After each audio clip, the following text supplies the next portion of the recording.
आप चाहे हिंदू हो, मुस्लिम हो, सिख हो, बुद्धिस्ट हो, जैन हो, नास्तिक हो, आप चाहे जो भी क्यों ना हो, क्या आपको चंगाई पाना है, छुटकारा पाना है, मुक्ति पाना है, शांति पाना है, संतान की आशीष पाना है, पाप क्षमा पाना है, हर प्रकार की पाप और श्राप के बंधन से, काल्पनिक देवी देवताओं के पाप और श्राप के बंधन से, हर प्रकार की मूर्ति पूजा के पाप और श्राप के बंधन से अगर आपको मुक्ति पाना है, छुटकारा पाना है, तो आज ही अपने पापों के लिए पश्चाताप करें, अपने पापों को स्वीकार करें। बचपन से लेकर के आज तक आपने जो भी पाप किया है, अधर्म किया है, गुनाह किया है, आपके द्वारा जो भी भूल चूक हुआ है, जो भी अन्याय, अधर्म, छल कपट या जो भी गुनाह हुआ है, उस सारे गुनाह, उन सारे अधर्मों के लिए पश्चाताप करे, आंसुओं को बहाए, गिड़गिड़ाए और प्रभु यीशु मसीह के चरणों में प्रार्थना करे, क्षमा प्रार्थना करे, क्योंकि प्रभु यीशु मसीह एकमात्र परमेश्वर जो सारे मनुष्यों के लिए अपने जान को दिया, अपने लहू को बहाया और मनुष्य की मुक्ति के लिए क्रूस पर अपने जान को दिया, मृत्यु को अपनाया, मृत्यु को हराया, पाप को हराया और तीसरे दिन में जी उठा। इसलिए प्रभु यीशु मसीह पवित्र परमेश्वर है, जिंदा परमेश्वर है, सच्चा खुदा है। मेरी प्यारी भाइयों और बहनें, याद रखिएगा, इंसान जो भी चीज को अपने हाथों से बनाता है, या पत्थर से या लकड़ी से या काठ से या धातु पदार्थ से या सोना चांदी से या जो भी वस्तुओं से इंसान जो भी कुछ बनाता है, वो कभी ईश्वर नहीं है। सृष्टिकर्ता कभी मूर्त नहीं हो सकता है, मूर्त कभी ईश्वर नहीं हो सकता। याद रखिएगा, कोई भी मनुष्य या कोई भी प्राणी, कोई भी जीव जंतु या कोई भी सूर्य, चंद्र, नक्षत्र, तारागण या कोई भी ग्रह, उपग्रह या कोई भी वस्तु या मनुष्य के द्वारा जो बनाया गया या परमेश्वर के द्वारा जो बनाया गया, वो कभी ईश्वर खुदा सृष्टिकर्ता नहीं हो सकता। याद रखिएगा, सृष्टिकर्ता कभी सृष्टि नहीं हो सकता है और सृष्टि या सृष्ट वस्तु कभी सृष्टिकर्ता ईश्वर या खुदा नहीं हो सकता है। इसलिए एकमात्र परमात्मा परमेश्वर, सृष्टिकर्ता परमेश्वर को विश्वास करें, तब जाके आपका पाप क्षमा होगा। जब तक आप काल्पनिक देवी देवताओं को त्यागोगे नहीं, मूर्ति पूजा को त्यागोगे नहीं, सच्चा खुदा को विश्वास नहीं करोगे, अपने पापों के लिए स्वीकार नहीं करोगे, पश्चाताप नहीं करोगे, मन को नहीं फिराओगे, तब तक पाप का दंड, पाप का मजदूरी जो मृत्यु और क्लेश और दंड आपके जीवन में, आपके परिवार में लगा रहेगा। आज दुनिया में, मनुष्यों के समाज में आज असंख्य अनगिनत रोग, संकट, समस्या, बीमारी, तकलीफें, मुश्किलें, बाधाएं, कष्ट, परेशानी, क्लेश, अंधकार की परिस्थिति। आज दुनिया में चोरी, डकैती, लूट पाट, खून खराबा, अन्याय, अत्याचार, दुर्नीति, भ्रष्टाचार, जहां भी जाओ पाप और व्यभिचार, दुर्नीति, अन्याय, अत्याचार। क्यों?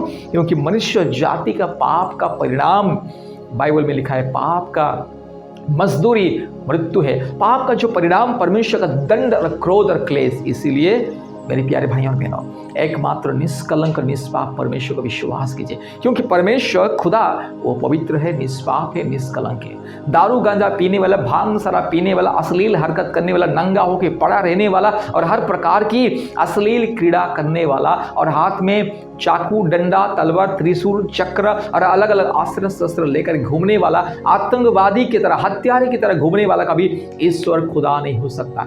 ईश्वर का मतलब है, अर्थात परमात्मा परमेश्वर निष्कलंक है, निष्पाप है, पवित्र है, दोष रहित, पाप रहित, संपूर्ण पवित्र है, संपूर्ण धार्मिक है, सिद्ध परमेश्वर है। इसीलिए पापी मनुष्य या पापी व्यक्ति जो पाप करता है, व्यभिचार करता है, शादी ब्याह करके व्यभिचार करता है और खून खराबा करता है और हर प्रकार के अश्लील काम करता है, दारू गांजा नाशा सेवन करता है, वो कभी ईश्वर खुदा नहीं हो सकता है। परमेश्वर वो पवित्र है, निष्पाप है, निष्कलंक है। परमात्मा परमेश्वर खुदा जो सारे सृष्टि को बनाया है, वो संपूर्ण पवित्र है, वो मनुष्य जैसा पापी नहीं है। इसलिए याद रखिएगा, पापी मनुष्य अर्थात पापी व्यक्ति अर्थात मनुष्य के द्वारा बनाया गया या मनुष्य के द्वारा कल्पना के द्वारा बनाया गया कोई भी वस्तु, कोई भी मूर्त कभी ईश्वर खुदा नहीं हो सकता है। ईश्वर को कोई भी बना नहीं सकता है, खुदा को कोई भी सृष्टि कर नहीं सकता है। खुदा सबको सृष्टि किया, सबको बनाया है, वो सृष्टिकर्ता, इसलिए सृष्टिकर्ता कभी सृष्टि नहीं हो सकता है। ये वस्तु, सृष्ट वस्तु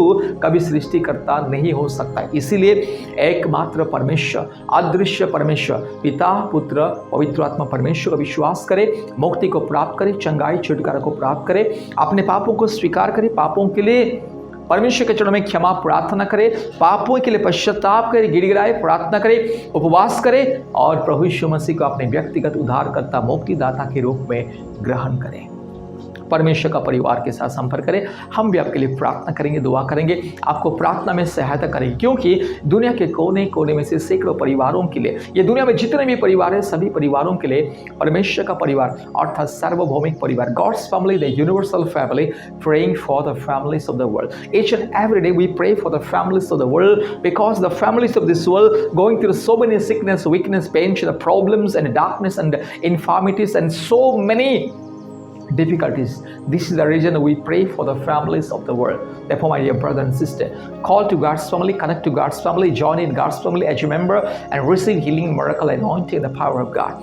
परमेश्वर का परिवार के साथ संपर्क करें, सदस्य बने, प्रतिदिन ऑनलाइन चंगाई प्रार्थना सभा में ज्वाइन करें। हर एक हफ्ते में ऑनलाइन चंगाई उपवास प्रार्थना सभा होता है, संतान की आशीष के लिए, जादू टोना से मुक्ति के लिए, बीमारियों से चंगाई के लिए, हर प्रकार की समस्या, अंधकार और क्लेश परिस्थितियों से मुक्ति पाने के लिए। इसीलिए परमेश्वर का परिवार के साथ संपर्क करें। दुनिया के कोने कोने में से सैकड़ों परिवार प्रभु यीशु मसीह को विश्वास करते हैं, परमेश्वर का परिवार के साथ संपर्क करते हैं, चंगाई, छुटकारा, मुक्ति, शांति और आशीष को प्राप्त करते हैं। इसलिए अभी इसी वक्त परमेश्वर का परिवार के साथ संपर्क करें, अद्भुत रीति से आशीष को प्राप्त करें।